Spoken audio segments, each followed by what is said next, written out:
Alhamdulillah,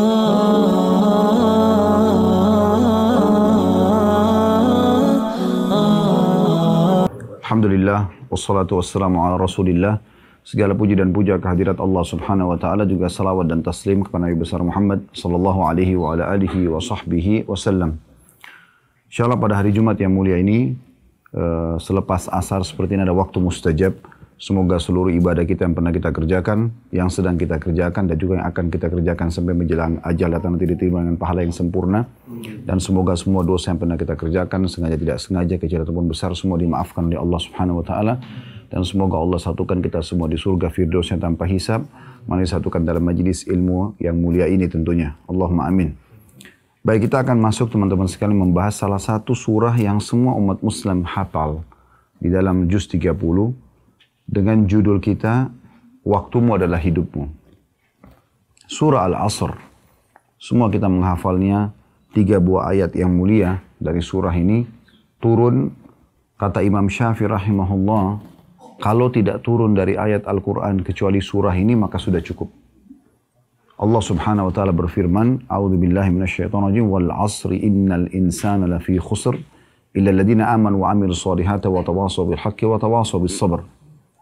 Demi masa. Waw di sini, waw qasam namanya, waw sumpah. Ya.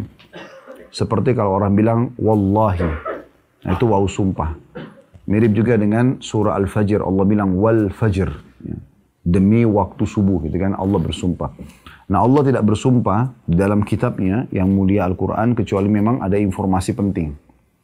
Setelahnya ada namanya alif lam mu'arraf. Alif lam yang memperkenalkan sesuatu. Contoh misal gini. Kalau orang Arab mengatakan seorang laki-laki, bahasa Arabnya rajulun. Tapi kalau seseorang itu mau berbicara sama temannya, mereka sudah tahu laki-laki siapa yang dijadikan target untuk dibahas gitu, dan mereka tidak mau sebutkan namanya, mereka mengatakan ar-rajul. Didatangkan alif lam sebelumnya, gitu kan? Kalau kita bilang masjid, saja umum. Tapi kalau saya sama teman ngobrol, saya mengatakan al-masjid, berarti kami sudah tahu masjid apa yang dimaksudkan. Karena alif lam ini fokus kepada target yang sudah diinginkan. Nah, Allah menyebutkan begitu. Di sini Allah tidak bilang wa asr, demi waktu. Tapi Allah datangkan alif lam wal asr. Berarti Allah inginkan waktu tertentu. Dan di sini ulama mengerucutkan kepada waktu kalian semasa di dunia. Umur yang sudah Allah kasih. Maka jaga baik-baik. Maksimalkan baik-baik. Jangan sampai dipakai pada kemaksiatan ataupun hal yang sia-sia. Itu maknanya. Lalu Allah bilang di ayat keduanya, innal insana lafi khusr. Sesungguhnya manusia benar-benar dalam keadaan rugi. Dalam melalui waktu-waktu di dunia itu. Karena manusia terbagi menjadi kelompok-kelompok. Ada orang yang sibuk dengan amal soleh di waktunya. Dari amal soleh ke amal soleh yang lain. Dari zikir-zikir yang lain. Dari ilmu ke ilmu yang lain. Manfaat selalu. Maka ini dia beruntung. Karena dia isi waktunya. Dia tidak akan menyesali. Ada orang dari hal yang mubah mungkin ke mubah yang lain. Ini orang tidak berdosa tapi tidak juga ambil manfaat. Kayak dari makanan ke makanan yang lain. Minuman ke minuman yang lain. Terus kepada hal-hal yang mubah saja. Tapi tidak ada hal-hal ibadah yang dia lakukan ini. Ada orang yang rugi. Yang paling rugi adalah sibuk dari dosa ke dosa yang lain. Dari dosa ini habis lakukan ke dosa yang lain lagi. Dari gosipin orang, gosipin yang lain. Dari dosa terus sibuk. Maka ini orang yang paling rugi gitu. Kemudian Allah mengatakan di ayat ketiganya, setelah mengingatkan maksimalkan waktu kalian di dunia, banyak sekali orang yang rugi di situ, kecuali satu. Illal ladzina amanu wa amilus solihat, kecuali orang yang beriman dan beramal soleh. Itu orang yang tidak sia-sia waktunya. Karena orang yang beriman tahu ada Tuhannya Allah yang mengatur dia, dan juga Allah akan minta pertanggungjawaban atas waktu yang berlalu semasa hidupnya. Gitu kan? Waktu yang Allah kasih ini sangat mahal gitu. Harus betul-betul dimaksimalkan. Kemudian tidak cukup dengan iman, tapi dia harus beramal soleh. Ini selalu dua konsepnya ya. Kalau orang beriman tidak beramal soleh, tidak manfaat juga imannya. Karena harus diisi dengan amal soleh. Orang beramal soleh tapi tidak beriman, dia sholat, dia puasa, tapi dia orang non-muslim, tidak diterima. Maka dua ini harus. Allah mengatakan kecuali orang beriman dan beramal soleh, maka watawasaw bil haqqi watawasaw bis sabr. Saling berwasiatkanlah kebenaran ini dan saling berwasiatkanlah ya, agar bersabar mempertahankan kebenaran itu. Nah, ini kurang lebih ayat yang akan kita bahas insya Allah. Nah, teman-teman sekalian, dalam Islam kita dibolehkan melakukan hal-hal yang mubah. Tapi tidak boleh berlebihan, gitu kan? Cukup sesuai dengan kebutuhan. Kayak misalnya kita lagi makan siang atau sarapan pagi atau makan malam, secukupnya kita pakai waktunya. Jadi nggak perlu kita pakai sampai 2-3 jam duduk hanya untuk makan habisin waktu.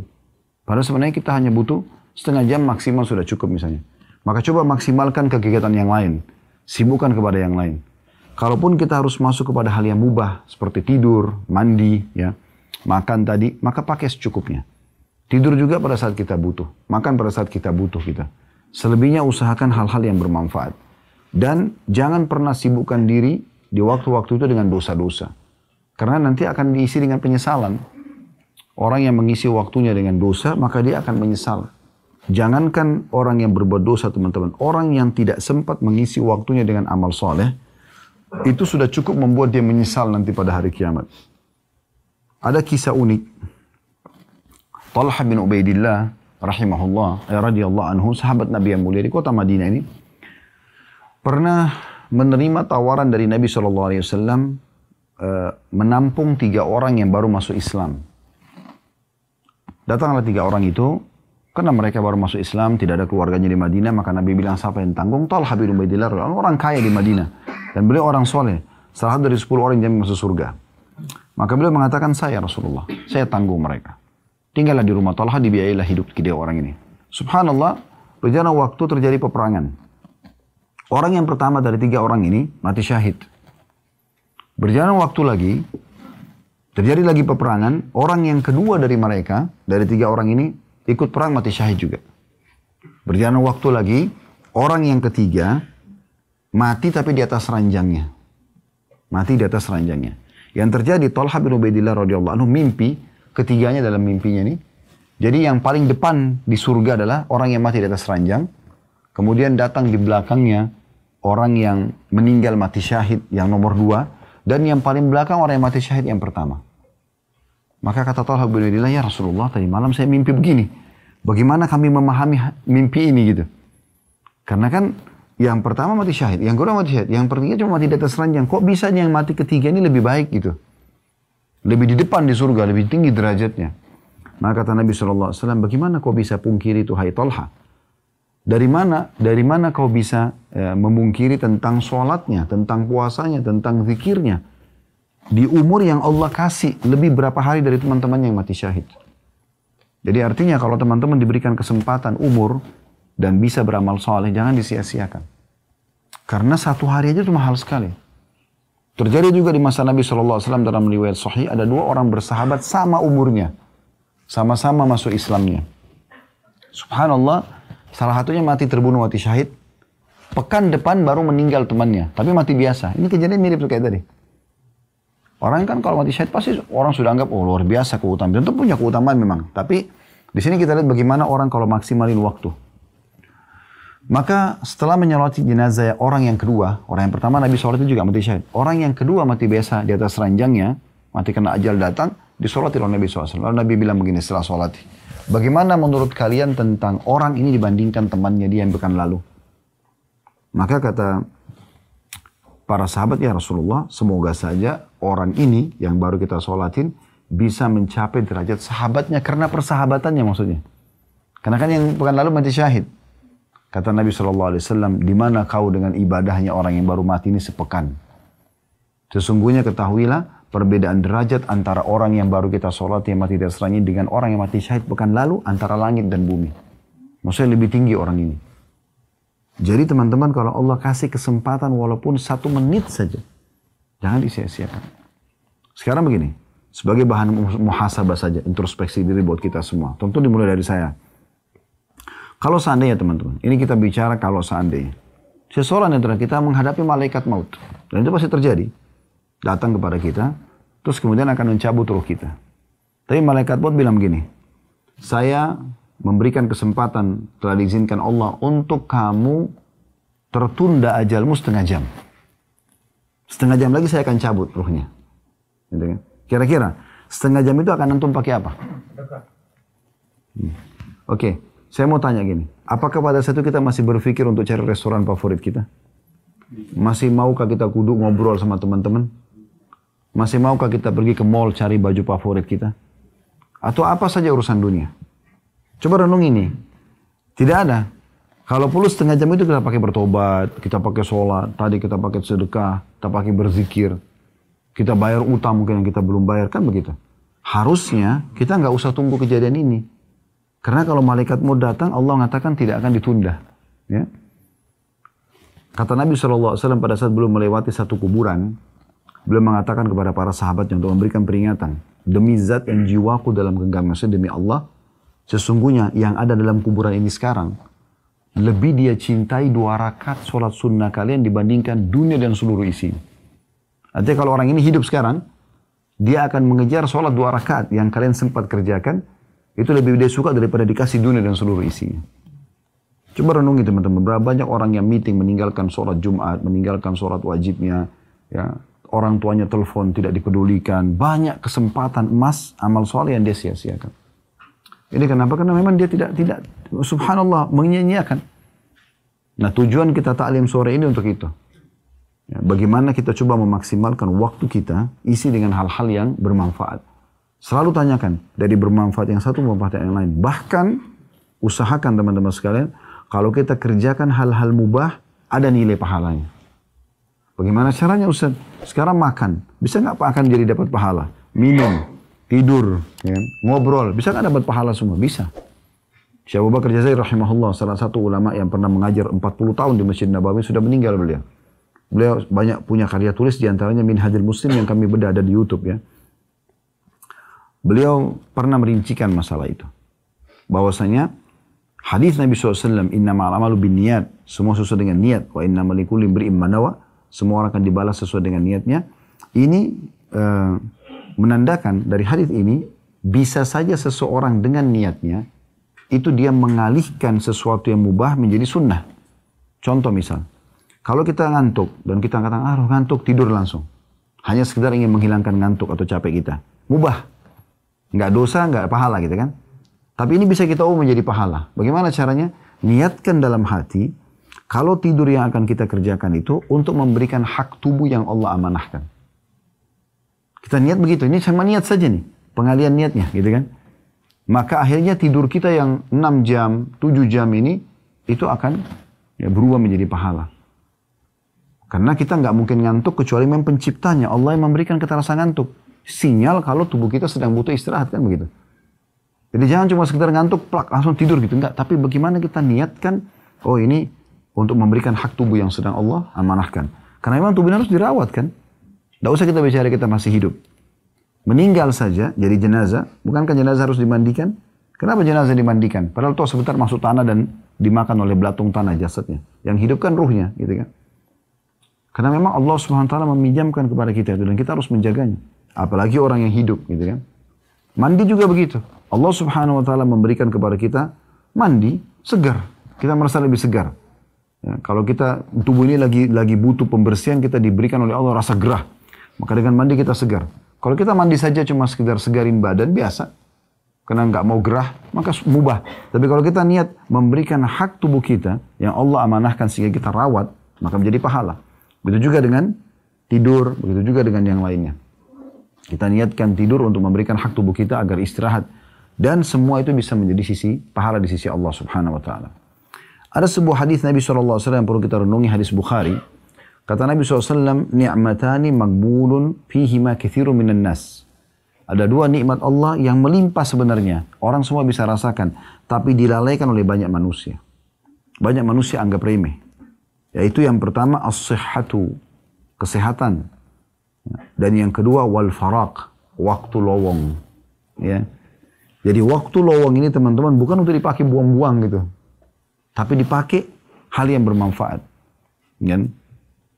Dan ini perlu sekali untuk diperhatikan dan kita sendiri masing-masing mengetahui. Bukan kita tidak boleh duduk bersantai, enggak, tapi bersantai itu pun sesuatu yang berisi manfaat. Nanti kita dengar bagaimana para salafus saleh mengisi waktu-waktu mereka. Ya. Ada peringatan yang baik dari Hasan Basri rahimahullah. Beliau mengatakan perkataan yang baik untuk menjadi bahan renungan.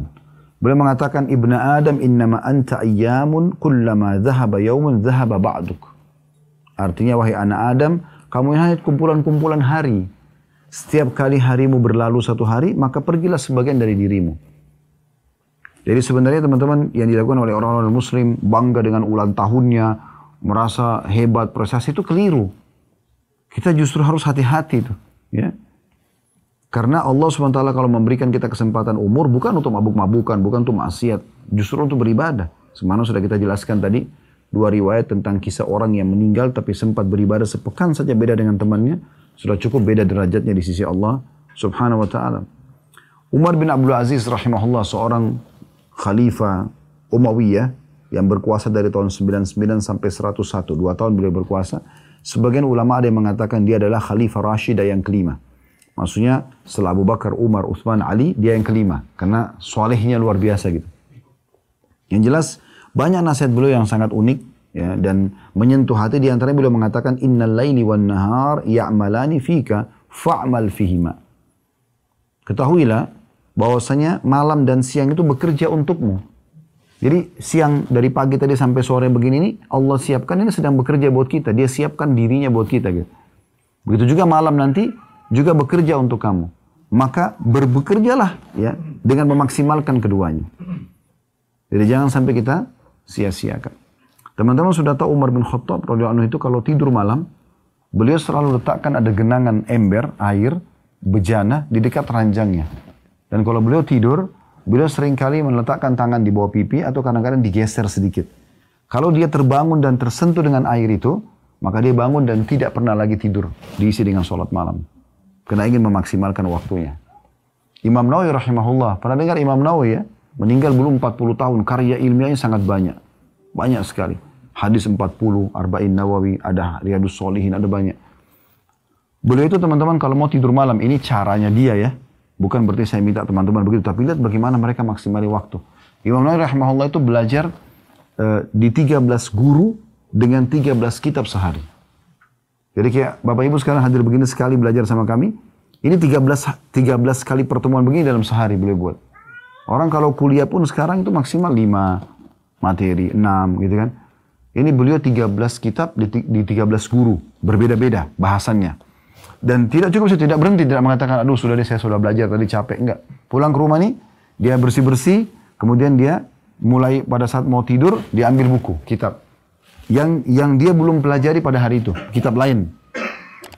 Lalu dia tidur sambil berdiri, Imam Nawawi itu. Dia tidur menyandar di tembok, kemudian satu kakinya diangkat, dilipat, yang satunya menopang diri, lalu tidur. Begitu dia bangun baca buku. Begitu mereka luar biasa memaksimalkan waktunya gitu. Jadi nggak diisi dengan hal yang sia-sia, gitu kan? Kadang-kadang kan banyak orang di antara kita sudah nggak tahu harus buat apa, pegang handphone, buka lagi, tutup. Padahal sudah tidak ada WA yang masuk. Nggak perlu lagi lihat itu. Kenapa nggak baca istighfar? Kenapa nggak baca salawat? Kenapa nggak berdoa? Kenapa nggak coba baca ayat Al-Quran? Lebih besar manfaatnya, kan gitu. Itu contohnya.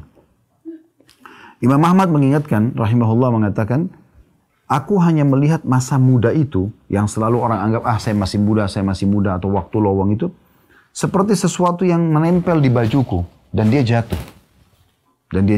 Gitu kan. Setiap orang kadang-kadang terlalaikan dengan masalah ini.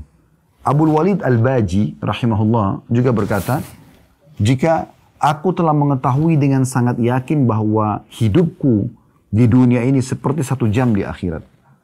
Karena kan satu hari di sisi Allah kan sama dengan 1000 ya, tahun gitu kan.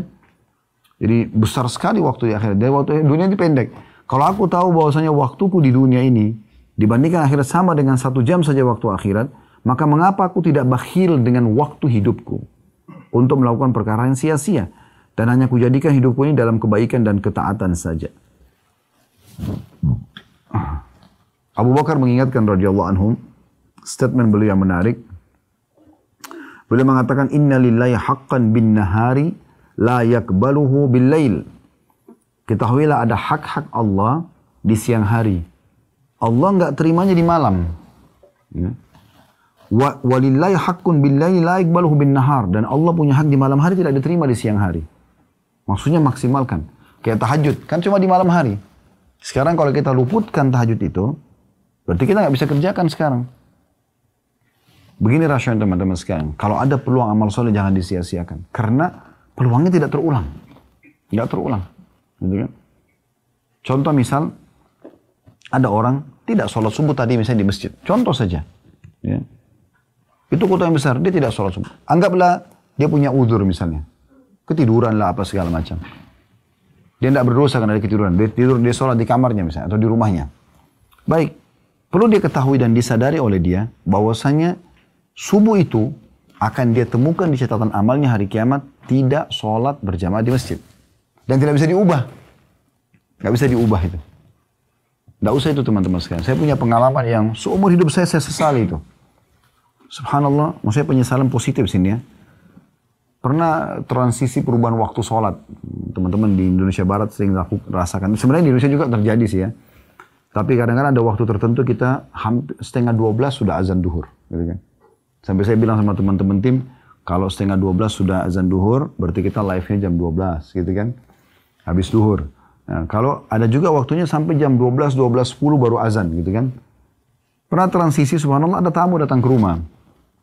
Di Jakarta setelah itu ngobrol-ngobrol, kok nggak kedengaran azan nih. Saya berpikir waktu itu masih waktunya jam 12:10, rupanya dia sudah mundur. 12.10 kok belum azan, 12.12 kok nggak kedengaran azan, rupanya mikrofon dekat masjid dekat rumah itu rusak. Terus saya bilang sama akhi yang datang itu, sepertinya sudah azan, sudah lewat 2 menit nih, 12.10. Padahal dia sudah mundur tuh 12:05 atau 7 gitu, sudah azan sebelumnya. Terus saya bilang, ayo kita ke masjid, jalan sama-sama, dekat rumah. Begitu saya masuk ke masjid, baru masukkan kaki kanan di masjid, orang sudah ruku, sudah sujud rakaat pertama. Terus saya masuk sama akhi ini, sholat sama-sama, itu masbuk 1 rakaat.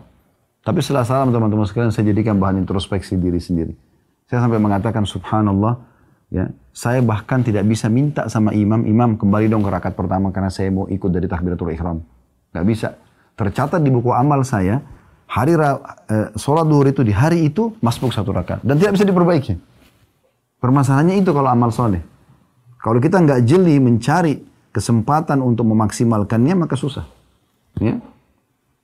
Kalau dosa kita masih punya kesempatan untuk bisa memohon ampun, Allah maafkan, gitu kan? Tapi tentu kalau kita pertemukan teman-teman mana yang lebih baik, kita sibuk dengan amal soleh atau kita bertobat dari dosa, tentu saja sibuk dengan amal soleh. Tidak boleh orang mengatakan, oh saya buat dosa aja sekarang, toh nanti kalau saya tobat juga Allah akan terima. Ya kalau dia nasuha memang diterima. Tapi waktu-waktu yang dia buat dosa dan akhirnya Allah bersihkan setelah dia taubat, ini berarti kosong dari amal soleh ini.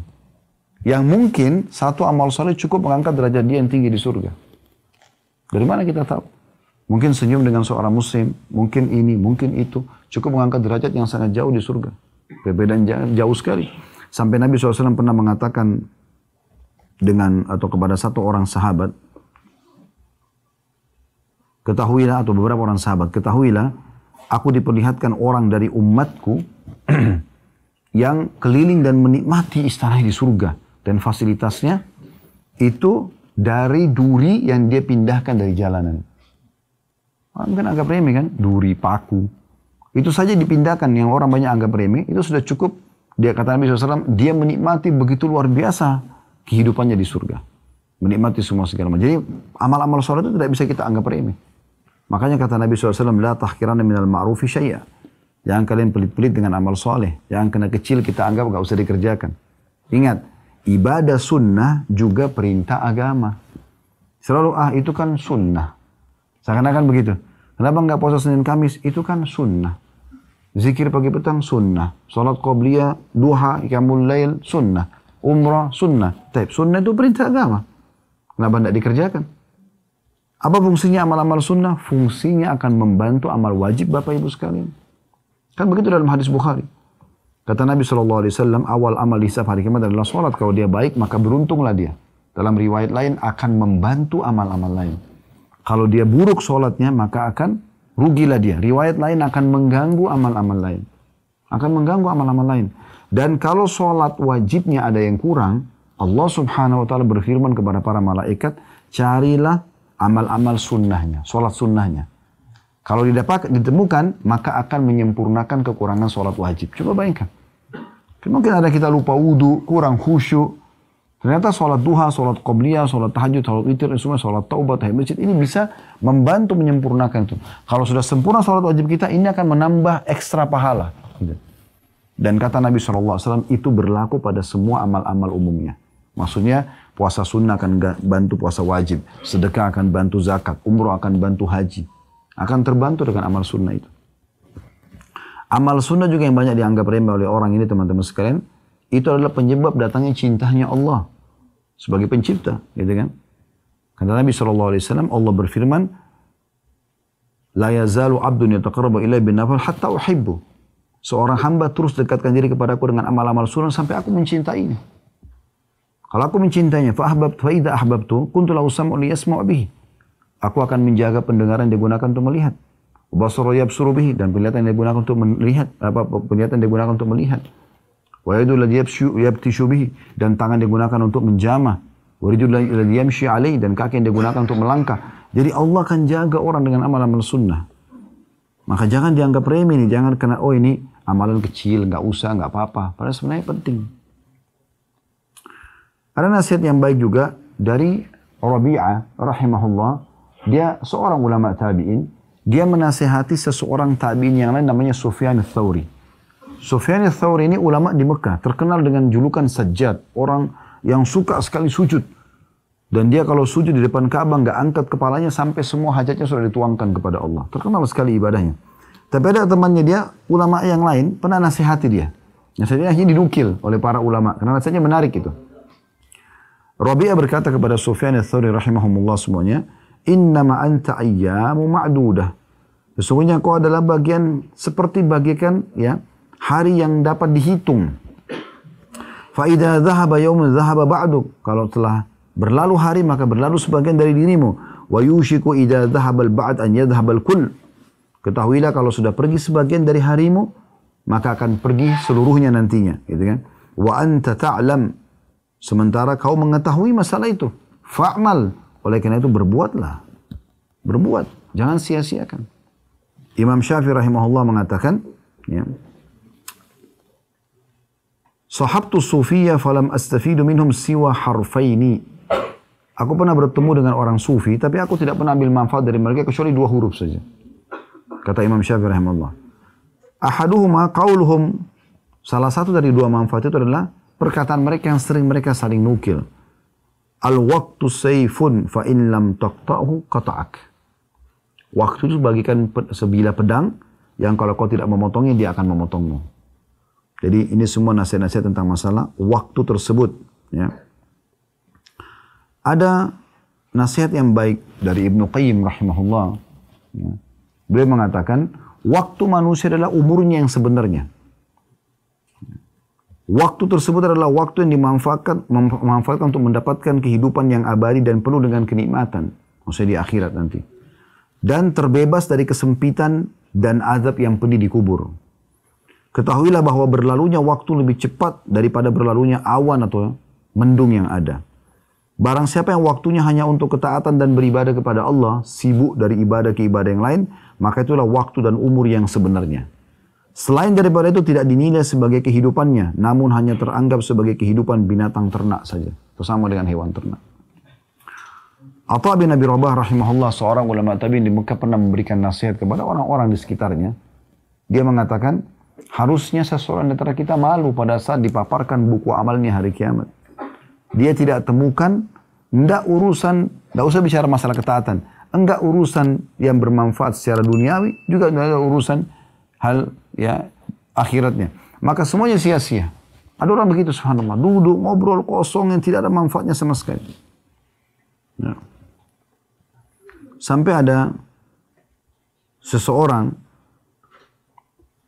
dari ulama salaf, beliau pernah jalan melewati sebuah tempat, ya. Dan beliau lihat ada orang lagi duduk di warung kopi, duduk main dadu, main kartu, ngobrolnya itu aja berputar-putar terus, gitu kan. Maka beliau sambil menghadap ke murid-muridnya dan berkata sebuah nasihat yang menarik gitu. Beliau mengatakan, kalau seandainya waktu mereka bisa dibeli, aku akan beli. Kalau orang-orang ini yang duduk ngobrol kosong ini bisa jual waktunya, aku akan beli waktunya. Tapi orang kan tidak bisa, masing-masing sudah punya waktu tertentu. Waktu Bapak Ibu tidak bisa saya pakai, Bapak Ibu tidak bisa pakai waktu saya. Maka kita harus memaksimalkan waktu yang Allah berikan itu. Karena memang waktu ini sangat terbatas, jadi harus betul-betul kita isi dengan hal-hal yang bermanfaat. Kemudian juga Hasan Basri berkata dalam sebuah statement yang menarik ya. Kalau tadi yang nasihatin yang bilang kalau mau beli waktu itu namanya Jamaluddin Al-Qasimi rahimahullah. Sebagian salaf pernah kalau mereka masuk ke WC, kalau mereka masuk ke WC, mereka suruh anaknya di depan pintu WC baca kitab sambil dia dengar. Dia nggak baca, tapi dia suruh anaknya baca supaya dia dengar. Jadi duduk pun lagi buang air besar, itu nggak buang waktu kosong. Tetap dia dengarin ilmu gitu, tapi dari luar, bukan dalam WC-nya. Begitu mereka maksimalin waktunya. Hasan Basri pernah menasihati mengatakan, Ibnu Adam, iyyaka wat taswif. Wahai anak Adam, jangan engkau menunda-nunda amalan-amalan, kesempatan beramal soleh itu.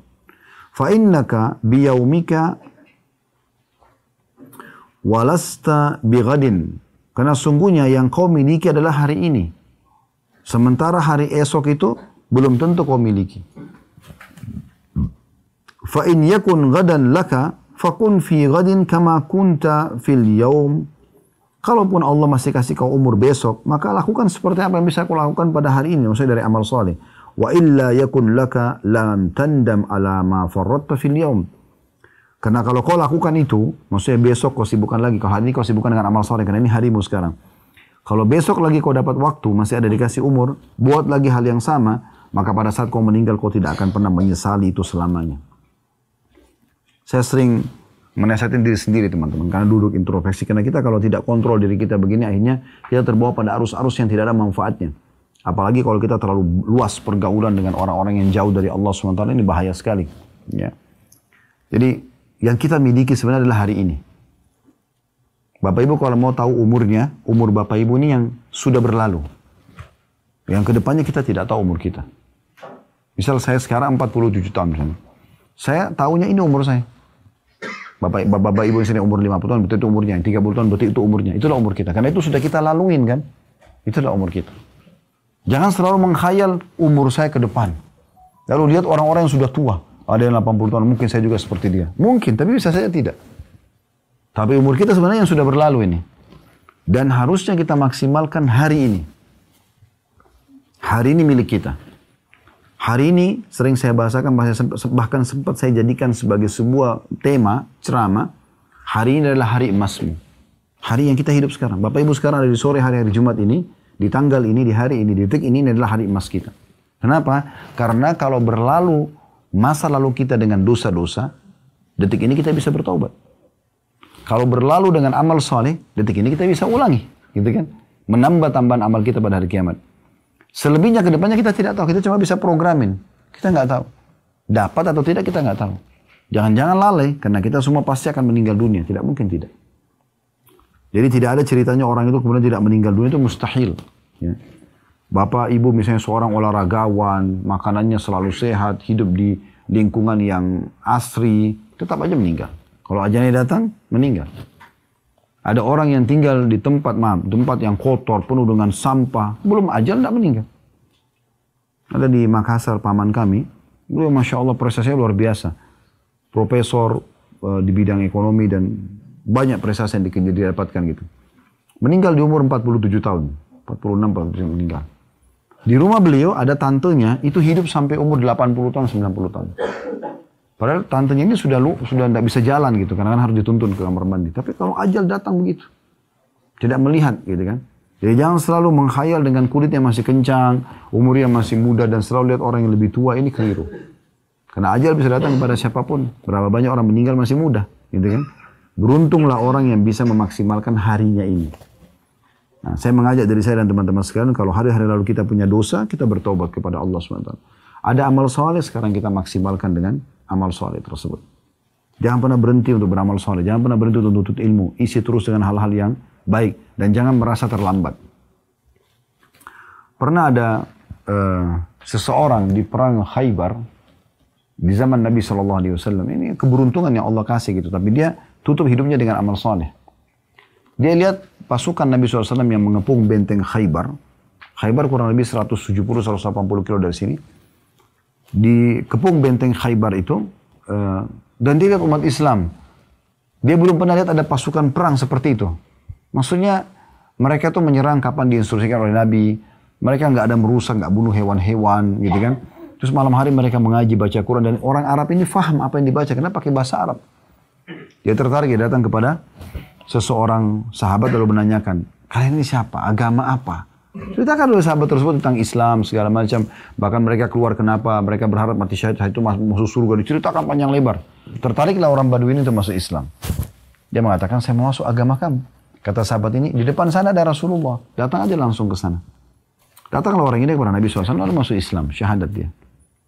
Lalu Nabi SAW waktu itu kebetulan dari 9 benteng Yahudi, ada 1 benteng yang baru dibebaskan, benteng pertama, dan ada harta rampasan perang. Nabi lagi bagi-bagi tuh untuk para mujahidin.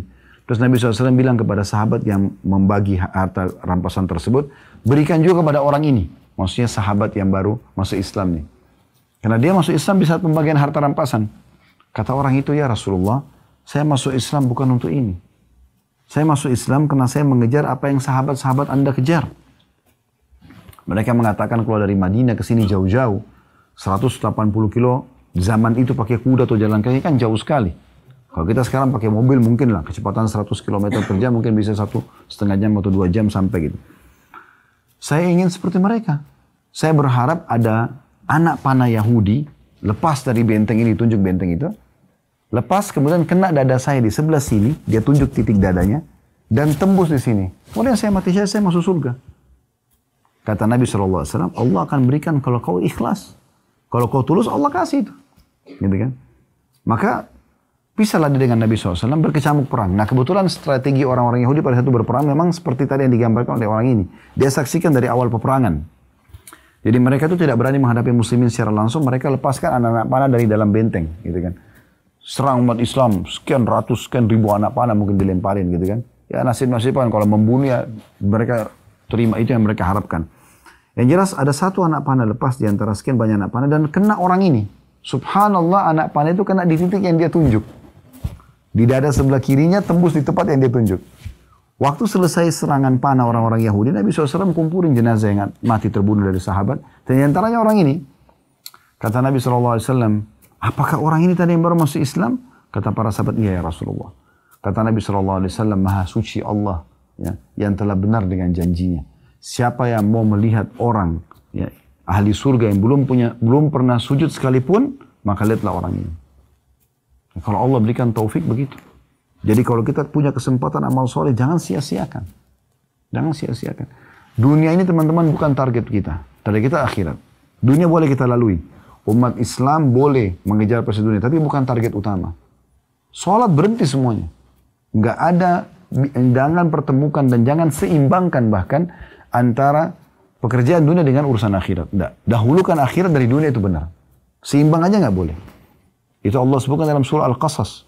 Surah nomor 28 ayat 77. وَبَتَغِي فِي مَا أَتَاكَ اللَّهُ الدَّارَ الْآخِرَةَ وَلَا تَنْسَ نَصِيبَكَ مِنَ الدُّنْيَا وَأَحْسِنْ كَمَا أَحْسَنَ اللَّهُ إِلَيْكَ.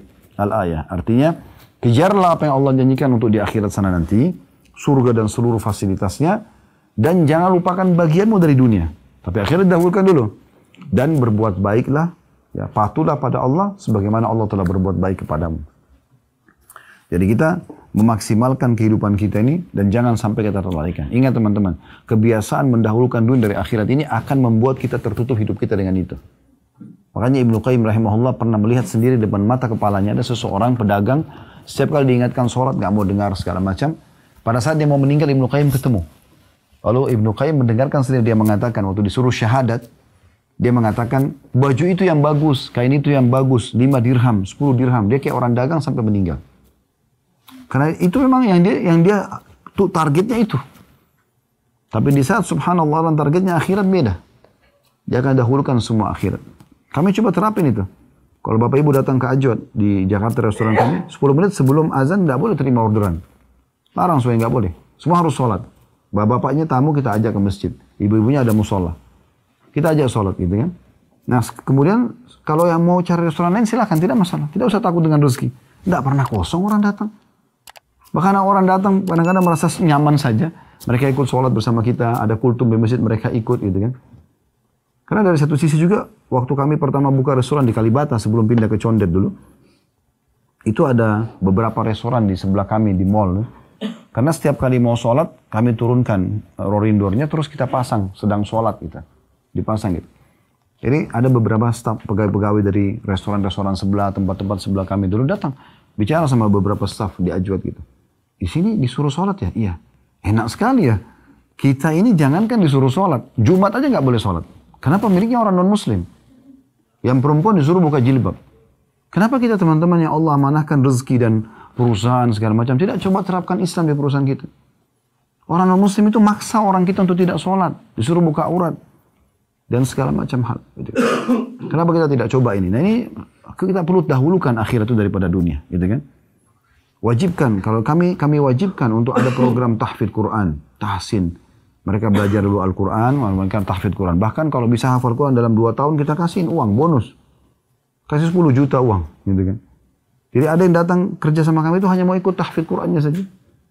Kenapa kita tidak coba buat program begitu? Dan ternyata dengan kita arahkan mereka ke agama, itu pekerjaan juga berpengaruh sekali. Karena dia sudah tahu hubungannya dengan Tuhannya gitu.